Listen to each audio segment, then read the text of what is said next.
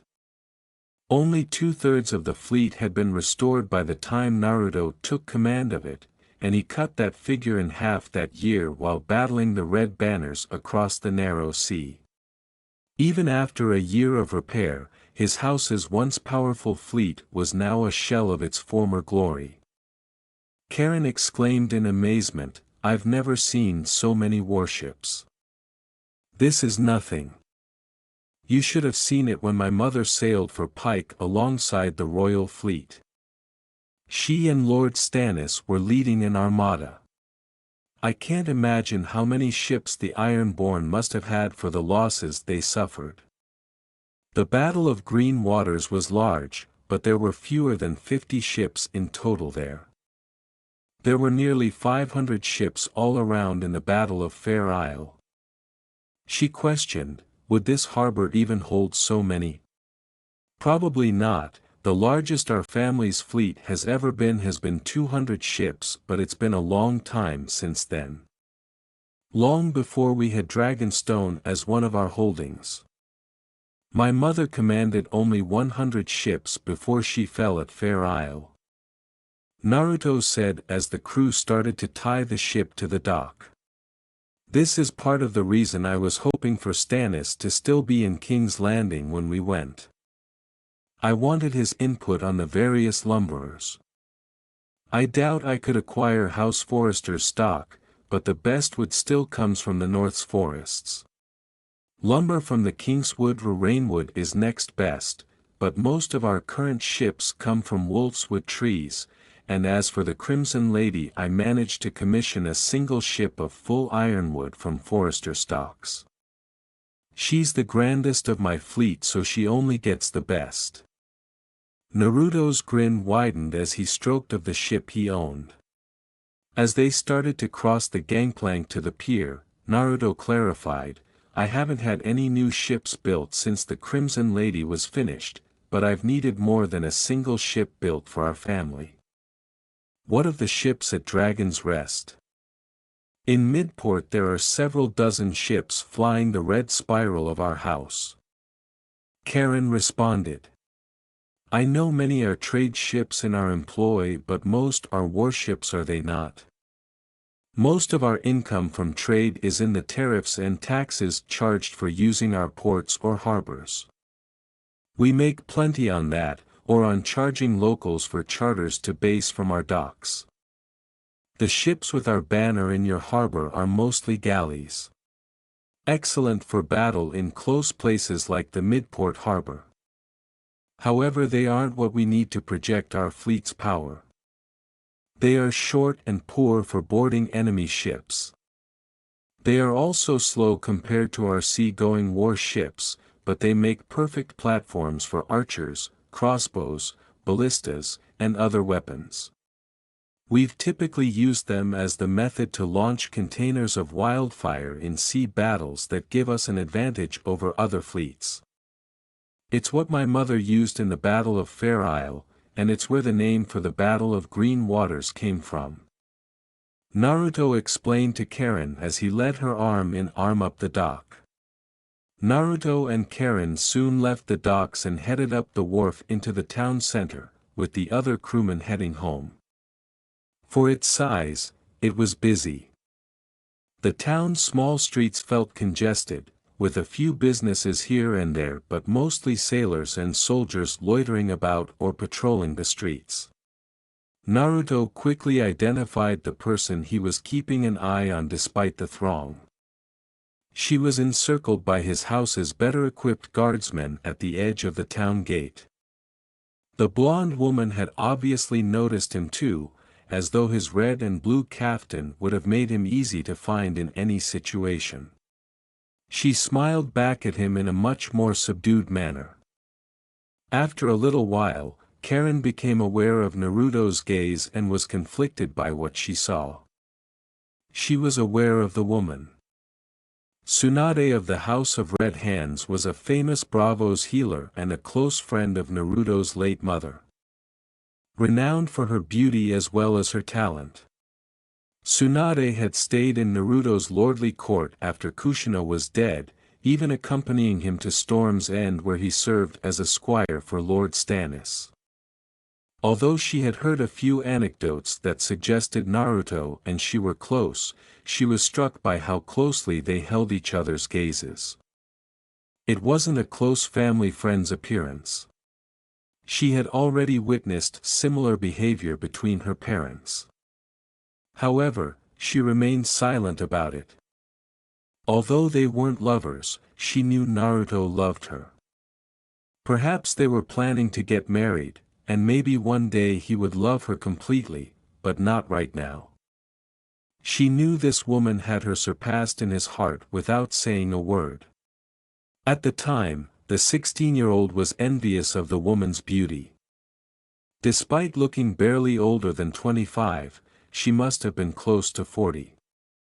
As she examined the woman, the words, "face of a queen and body of a whore," came to her. Like a trophy, her chest was exposed by the low cut of her green gown. Karen turned away from their impending destination as her blush became almost as intense as her hair. Naruto gave his betrothed's behavior a little smirk. When she saw Tsunade, he was glad she hadn't made a big deal out of it. Although he never explicitly stated the extent of his feelings for the woman, Naruto kept his feelings for her a secret. Nevertheless, Karen was wise enough to avoid whining about his relationship with Tsunade. He expected Karen to accept the fact that he had no plans to change their relationship. He was pleased that she'd done it without a yelling match. When he finally stopped in front of the woman, he didn't wait to introduce them before embracing her firmly and kissing her cheek. The woman slapped at him and laughed at his behavior, but he did see a slight flush appear on her cheeks as they parted ways. Tsunade. He held her at arm's length and gave her a loving greeting. "Lord Uzumaki, I'm glad you returned safely. Between finishing the red banners and the recent storms I grew worried." She responded with a smile. Naruto remarked, feigning arrogance, as if either could truly endanger me. The woman responded with a small severe glance and a gentle slap to the shoulder. He only chuckled, then turned to present his cousin. "Tsunade, this is my sweet cousin and betrothed Karen, Lady of Dragons. Rest upon the passing of her father." Naruto began. "Karen, this is Tsunade, she is my personal healer and close companion." Although Tsunade appeared to be genuinely focusing on the red-haired girl for the first time, both women curtsied to each other. "It's a pleasure, my lady, you actually look much like my lord's late mother." "You are quite beautiful," Tsunade replied with a smile. Karen returned the lovely grin, but she could hear the words making fun of her in her head. She did not take delight in her beauty in comparison to this woman. To be honest, it hurt a little to consider such things. She had thought of herself as one of the prettiest noble females she had ever seen. Standing next to this woman instantly made her feel like a child again, even though her father's Uzumaki line and her mother's exotic appearance both gave her something lovely that others wanted. Karen answered, "The pleasure is mine, Lady Tsunade." "Oh please," Tsunade said in a sultry voice, and Naruto smiled as she began to chuckle. She answered sweetly, "I'm no lady. Just a servant of my lord these days." "I'm positive," Karen thought sharply. As she watched her betrothed and this woman embrace once more while laughing, she let out a soft sigh. Even though she was aware that this would be a problem, she was nevertheless troubled by the fact that, despite their affection for one another, she and Naruto did not have any genuine romantic sentiments. Not like she was seeing, anyhow. She assumed they were more like close buddies. Naruto loudly ushered everyone to their vehicles or horses and exclaimed, "Come, let's head on to the castle, I've missed my bed. Karen wasn't the only one who saw the sneer that the lordling had sent Tsunade's way, but nobody else seemed to mind, so she didn't bring it up again. Instead of riding in the carriage with Karen and Tsunade as he had done back on Dragon's Rest, Naruto rode with his soldiers, filling the cart with awkward quiet as they ascended to the castle. Tsunade had made several attempts at conversation but had given up as it was obvious the redhead had no desire in speaking with her. That was all right with the blonde. It was evident that Karen had already figured out the broad nature of her actual connection with her master, but she had hoped that she could get along with the younger woman. As Karen continued to gently ignore her presence, Tsunade thought about the matter in silence. She would have laughed off the idea of being Naruto's mistress a few years ago. Maybe nothing changed until his mother passed away and Naruto started maturing into a young man. While Naruto was serving Lord Stannis, they spent a lot of time at Storm's End and King's Landing, which left the two of them alone for extended periods of time. Normally, this wouldn't have been a problem for their age. But whether it was a gift from the gods or something else entirely, Tsunade looked abnormally young. One that many people noticed. Few people actually knew anything more about her than that she was a stunning healer from Bravo's renowned House of Red Hands. Even though Naruto was rapidly becoming a handsome man of his own, Tsunade had no love interest in him and had only played along with his flirting out of amusement. That is, until the child finds himself navigating a bigger, more seasoned fleet of reavers who are hungry for blood. Maybe it was the wine, maybe it was the fear of dying young and unfulfilled, or maybe his flirtation had finally paid off. In any event, she had taken him to bed the morning before he set out for the fight that would earn him his knighthood. At the time, she had believed she would later regret it. Men had never really piqued her curiosity. In an attempt to spare young maidens the anguish of losing their loves, she joined the House of Red Hands after becoming bereaved after her betrothed was killed before they could ever get married. Over the years, she had, of course, had a few in-person trysts with attractive men. But that had been different. She was aware that their relationship would change as soon as her lord returned from the Green Waters. They had maintained a low-key but not covert relationship for the past year. It appeared that her lover wanted his future bride to be aware of their exact arrangement. Furthermore, it appeared that he had no plans to stop after getting married. That wounded her heart as well as thrilled it. He felt as though she was a burden. If his betrothed was anything like Kushina, she would become even more gorgeous over time. She still couldn't bring herself to try to persuade him to break up with her. The idea of having a few bastards to serve his real-born children even delighted her. Since she regretfully didn't know anyone else and couldn't compare their relationships, perhaps this was just a paramour's typical thought. As they entered Dragonstone's courtyard, she saw a tiny change in the girl toward her. The castle was much bigger than Dragon's Rest, but it was also more darker and more ominous than the smaller one. In an attempt to mend fences with the girl, Tsunade inquired, "My lady, what do you think of your new home?" Karen gazed at Tsunade for a moment, then sighed and forced a faint grin.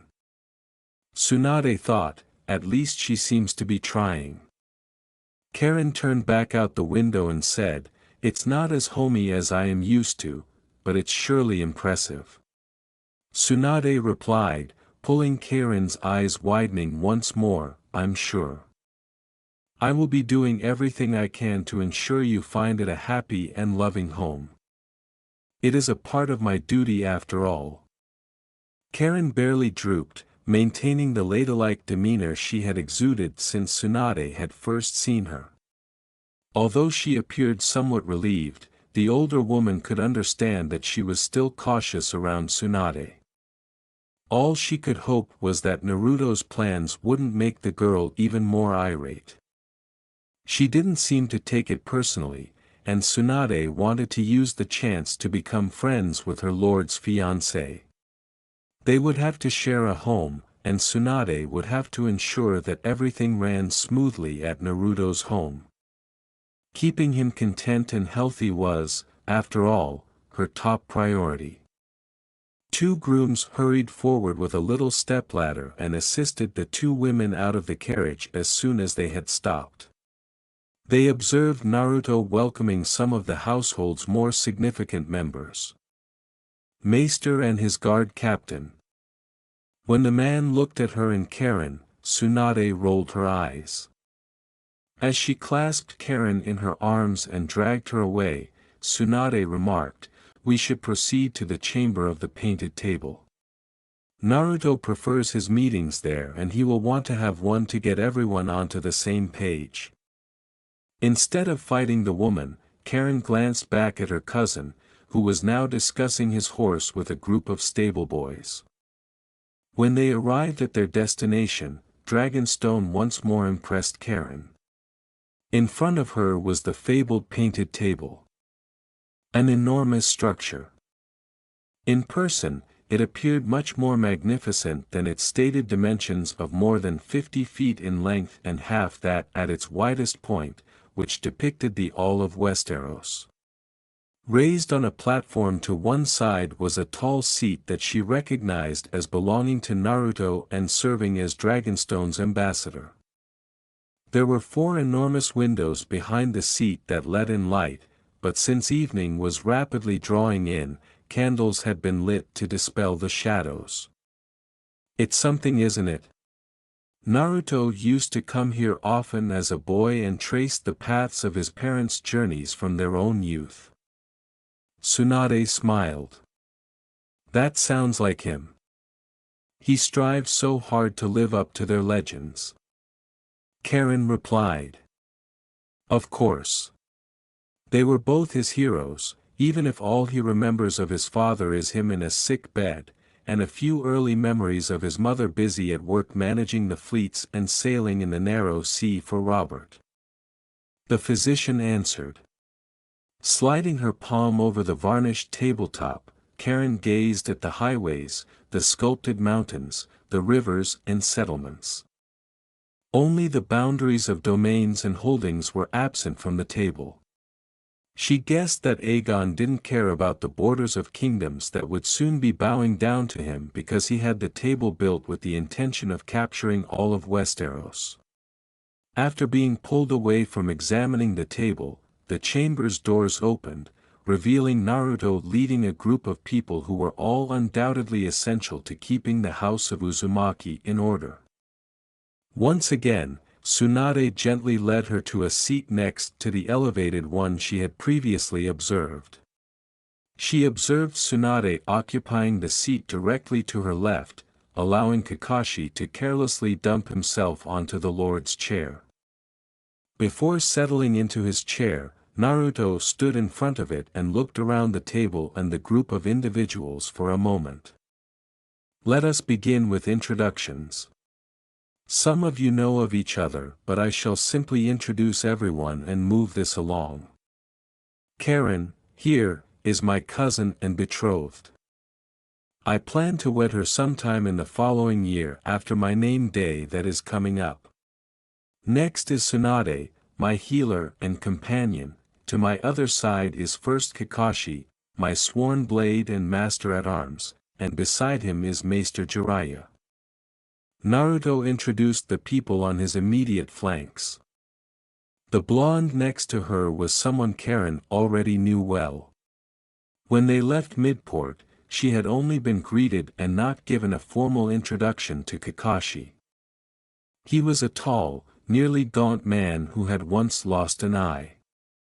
He also started hiding his lower face, and Karen questioned whether he had scars there that matched those from his injured eye. Although he was still wearing a complete gambeson, he was dressed similarly to Naruto, who had changed from his kaftan from when he was sailing to a more basic shirt inside his house. Perhaps it came with the station because the maester beyond Kakashi was an older man, but she couldn't remember ever seeing a young maester either. He wore a large, multicolored chain. In addition, he was the biggest person in the room. She felt that his lack of warrior skills was a bit of a waste. Even still, he was different. She couldn't locate his features other than the fact that they weren't typical of Westeros, and he had strange red tattoos that resembled tears in his eyes. He leered at her, grinning and laughing quietly. Tsunade told her more about his personality than she needed to know, and she soon looked at the other men as Naruto went on with his introductions. Across from us we have Ser Argyle Chalk and Ser Martin Storm, captains of the Dragonstone Guard. Both men seemed to Karen to be as ordinary as a soldier could be. Brown eyes, dark hair, sun-fringed skin, and the clear wear of several decades beyond what Karen had known. However, Ser Martin, the bastard, did have a big scar across his cheek and a deformed nose. First thing, my lord. We must discuss the passing of the hand of the king. It would seem His Majesty has gone north and fetched Lord Eddard Stark for his new hand. I've received word they near King's Landing and that something had occurred on the road between the royal children and daughters of Lord Stark. Nothing on what truly happened, but we know that the Queen and Hand are likely to be at odds over it. Maester Jiraiya continued. For the most part this doesn't affect us terribly. No doubt Robert will hold a celebration for his new hand though, and I will need to make an appearance for the tourney. This works well. I intended for a large trip to the capital to meet with merchants to secure more wood for rebuilding the Uzumaki fleet. Idly responded Naruto. Although knowing that the Queen and Hand were at conflict was helpful, he was unaffected by it at the time. That's a good plan, however there may be issues with securing ample wood for new ships. We still haven't received any messages from Lord Stannis since you sent us the message asking on Dragon's Rest, however we have learned that he is doing similar to yourself. He has sent our orders to woodcutters across the Kingswood and Rainwood for lumber in large quantities. It almost seems he plans to make an even larger fleet than we had in the past. Jiraiya clarified. That's not surprising. Stannis doesn't do things in half measures. Still I prefer the wood brought from the north anyway. It's hardier than what we have down south. What about around here? Has there been any issues for my attention? Naruto inquired. His advisors were glancing at each. There was a somewhat odd occurrence not long before you returned. Tsunade responded. He questioned, what was it? Nothing major, just that one of the storms that blew through hit only a handful of days before you arrived. In the midst of it a ship came in from White Harbor heading for the capital and it seemed in a rush. Tsunade clarified. Ah, I recall this one, there was something odd. Several of the ship's sailors had stepped off the ship and had been making jokes of one of their passengers. A Northman named Roderick Castle. They said he had a horrible time with the waves before the storm but had nearly gone overboard while spewing over the rails. Ser Martin continued. Yes, and I had thought the name Ser Martin relayed to me was familiar. Castle is the man-at-arms for Winterfell and bannerman to the new hand. Tsunade clarified. So the question becomes why was he here when he should be back in Winterfell, unless something urgent has happened that he would need to meet with Stark when he arrives in King's Landing. Is there something we know happened in Winterfell? Naruto inquired. There was one thing, but it didn't affect anyone outside of the Starks, or at least I had thought it hadn't.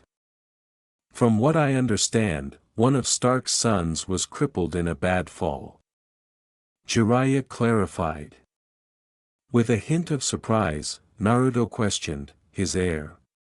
No, one of the younger sons. Even had he been the heir and passed, surely a raven with news would have been sufficient. Jiraiya replied. So we know almost nothing on the wise. Perhaps it's best we don't concern ourselves with it. Kakashi offered. Maybe, however, I would rather we were aware if someone is making a plot in King's Landing. Naruto replied. For the first time, Karen said in disbelief, surely you don't expect Ned Stark to be making a play. According to rumors, the Northern Lord had just one blemish on his honor, a single bastard from the rebellion, and she had heard of him. Men change with the years, cousin. Look at the king. Every story I have heard has been of how strong and handsome he had been as a young man, but now he is nothing more than a fat whoremongering drunk with enough bastards to crew one of my ships twice over if I really looked for them. Naruto said before looking down at the surface. Still, it is not immediately our concern. It is something we can try to learn of while in the capital though, and since we will be staying for some time, perhaps we can use it to our advantage. The group of advisors nodded, and the discussion shifted to more intimate subjects, primarily the daily events that were placed while Naruto was away and the preparations for the upcoming journey to King's Landing. In fact, Naruto was a little sad that he would be leaving his house so quickly after coming home. At least a large portion of his household would be attending this time, though it was unavoidable.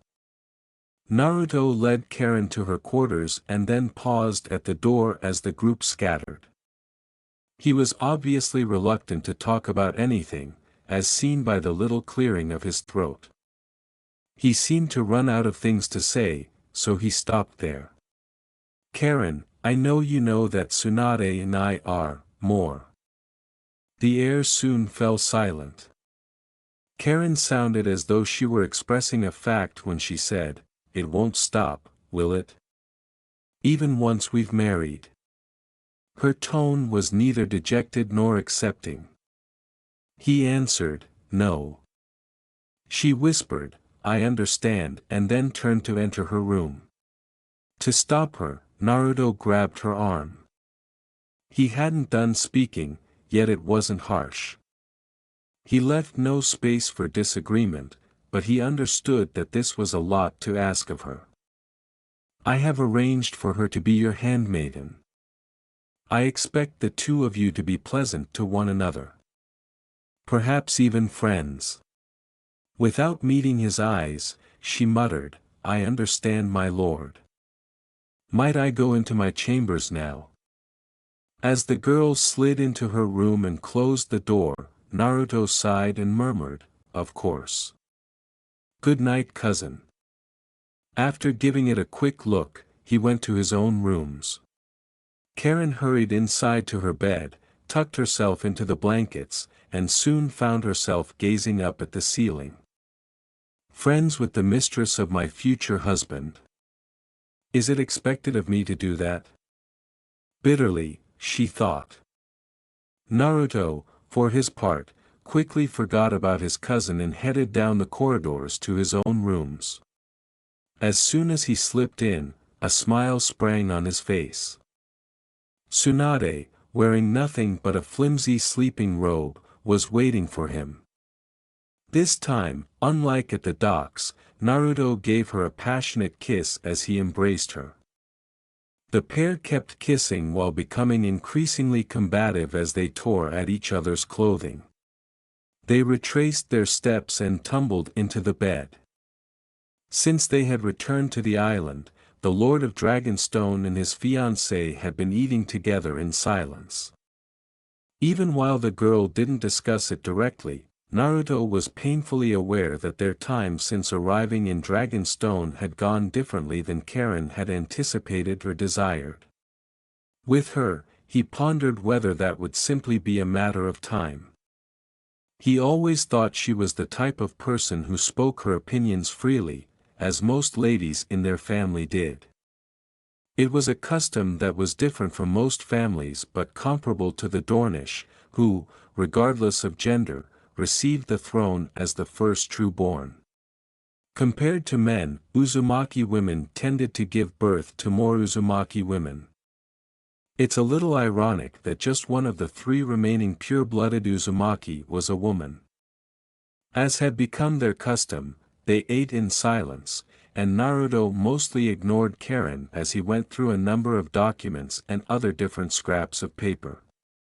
Her eyes would repeatedly slowly make their way to his neck, or more accurately, the mark on it. A blatant love bite. By the time she could no longer bear to sit at the table, she had long since lost her appetite and had stopped eating. She gracefully removed the dish and partially consumed meal from herself, stood up, and then gently cleared her throat to attract the attention of her lord and fiancé. She whispered, "May I be excused, my lord?" Naruto let out a long, heavy breath and let his shoulders drop. To a certain degree he despised this submissive and meek Karen, mostly because he was aware of her falsity. Like most Uzumaki, Karen had a strong sense of passion. She was typically feisty and hot-headed, yet she was also capable of grace and propriety. But ever since she had come to Dragonstone, she had resorted to hiding. Naruto licked his lips and pushed his work and dinner aside before turning to face Karen. After a moment of staring at each other with their eyes locked, she quickly looked away. She felt as though she was staring into the eyes of a complete stranger rather than her cherished cousin, and she feels a twinge of anxiety since she doesn't know him. It seems like I've lost the ability to read him since coming here to Dragonstone, if I ever really could to begin with, Karen thought to herself in silence. Karen, you have to speak properly to make me understand you.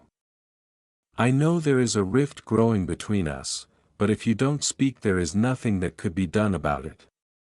Answer me, does my relationship with Tsunade still bother you? Can you truly not accept the reality of that situation? Naruto demanded. He didn't expect her to move on from it quickly, but he also didn't anticipate the response she had given to the circumstance. If anything, he had anticipated fierce discussions, a protracted, noisy, and tiresome exchange of sharp tongues, followed by heartfelt apologies until she eventually accepted his choice. Karen barely muttered, "That is only a part of it." She glared at the mark on Naruto's neck before raising her gaze to the ceiling in the hopes that gravity would draw her tears back into her eyes before they could accumulate to the point where they might escape. Karen glared at Naruto with teary-eyed eyes as he whimpered and pinched the bridge of his nose, saying, "Gods help me, I seem to have lost my sweet, fiery, and bold cousin somewhere in the sea along the trip home. I don't know you. I don't know who you are at all, and I don't think I ever have. You're a completely different person than you were before you came back home to Dragonstone." Karen screamed. As her eyes hardened, Karen snapped her jaw shut and cleared her throat once more to get rid of the knot of emotions that had choked her just a moment earlier. Naruto responded, "I haven't changed at all. Why does learning a single piece of information about me suddenly make me a different person? You act as if learning about Tsunade and I has changed something, but the truth is Tsunade and I were together long before we ever came back to Dragonstone." She repeated the question in a much sharper and colder tone, "Might I be excused, my lord?" With another heavy sigh, Naruto gave Karen the all-clear to depart, and she hurried back to her quarters. With his appetite gone, Naruto took his seat again and went to work. He frowned at the pile of paperwork he needed to go through, but he assumed it was the lot of people in positions of authority. He forced the chat with Karen from his thoughts and concentrated on finishing his assignments so that he could resume his everyday routine. Karen practically ran back to her room. She suppressed the temptation to cry again. Every day, she wondered if she had become sufficiently numb to the idea of Naruto and Tsunade together. But that was overcome when he saw the mark on his neck as evidence of their lovemaking. She barely prevented herself from slamming the door to her room, then paused as she froze in her spot. In front of her, Tsunade carefully laid out a dress for Karen to wear on her bed. The young redhead could barely control her temper with a glare, and seeing her now was too much. Tsunade was caught off guard when Karen yelled, "Leave at once. I want you out of my chambers." After giving the child a sorrowful expression, the blonde woman bowed her head and slipped by her into the hallway. Karen whispered just loud enough for her to hear her as she went by. "I can all but smell you on one another." With a little sigh, Tsunade moved on, silently closing the door behind her. Although she felt a little bad for the future lady of the house Uzumaki, her current goal was to intensify the aroma she thought she could smell. Karen, on the other hand, stood for a long, fighting back the tears once more, before frowning and heading to her room's desk. She started writing to her mother about things that were happening at Dragonstone right away. She was aware that her father would be offended if she wrote to him about how she was treated here or about her cousin's lover, but he would also attempt to persuade her to just put the issue out of her mind for the sake of the family as a whole. At one point, he or she had even stated that their only purpose was to make Naruto and his mother happy by doing all within their power. That the only reason their side branch of the family survived was to make the house stronger overall. If nothing else, her mother would listen to her and might even know how to divert Naruto's focus from his mistress. Outside her window, she could hear the men shouting and yelling in the yard while she attempted to write. She eventually became interested and went to investigate the disturbance, only to find her fiancé exercising with his guys once more. As far as she could tell, Naruto was defeating 2 troops in a duel, fresh recruits. For a youngster playing against men twice his age, that was an amazing performance. The fact that the sword he was wielding wasn't his typical weapon was what really drew her attention. His real sword hung close by in a rack separated from the others, probably a blunted one for practice. Since before they relocated from Valyria to the Narrow Sea so long ago, every Uzumaki lord had carried the house blade, which was older than some families in Westeros, by their side or in their hands. She briefly recalled how, as kids, she and Naruto had marveled at the blade and its red-tinted steel. That was just before Lady Kushina traveled to assist in quelling the Greyjoy rebellion and returned with a charred body and a clean blade, if she remembered correctly. The youngest knight in the entire realm, Naruto had already left to become a young man and a squire for Stannis Baratheon. It seemed like a lifetime rather than just 6 years. She returned her focus to the battle. She turned away as the spar was called, and Naruto quickly ended it. Even though she wasn't a fighter, she was in awe of his fighting prowess. He was obviously destined for combat. Ser Kakashi and her parents frequently expressed as much. He never wasted a stride or movement and appeared to be constantly on the move, a whirlwind of raging strikes and feints. As Naruto left the sparring grounds to talk to Maester Jiraiya, she resumed writing to her mother. The older man's face flushed with rage as Naruto responded, grinning slightly, "What word today, Maester Pervert? I've told you before to mind the names you use for my lordling. Maybe I should take my services elsewhere. There's always work for men of my knowledge across the continent." He laughed at the child. Oh, is there? And when they learn of those bawdy stories you're so fond of writing? How many would offer you places in their household then, Maester? Naruto kept on teasing. You Westerosi just don't fully understand the beauty of my work. Perhaps in 100 generations, once your grandchildren's descendants have become more civilized, then they'll have whole topics of study dedicated to yours truly at the Citadel. Jiraiya roared.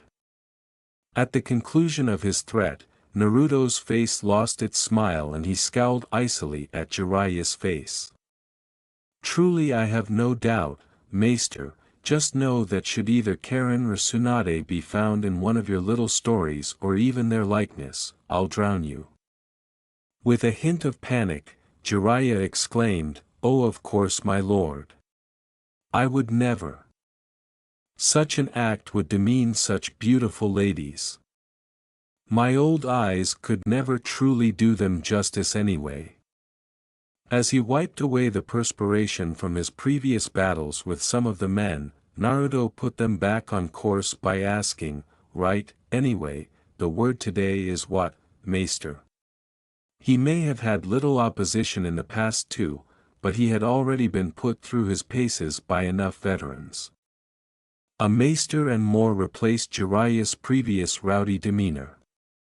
My friends to the east tell me that they have word on the Targaryens. Daenerys Targaryen has been wed to Khal Drogo and their horde has moved into the Dothraki Sea, likely to make way to V's Dothrak, as is their tradition to bless a new Khaleesi, I believe. Should we fear a possible move to invade? Viserys Targaryen is said to tell all who hear him about being the rightful heir to the Iron Throne. He now has an army. Naruto was slightly concerned and bit his lip. He and his people would be the first line of defense against a whole horde of savages, which would present a new challenge for the Seven Kingdoms. I doubt it, my lord. The beggar king is still that. A beggar.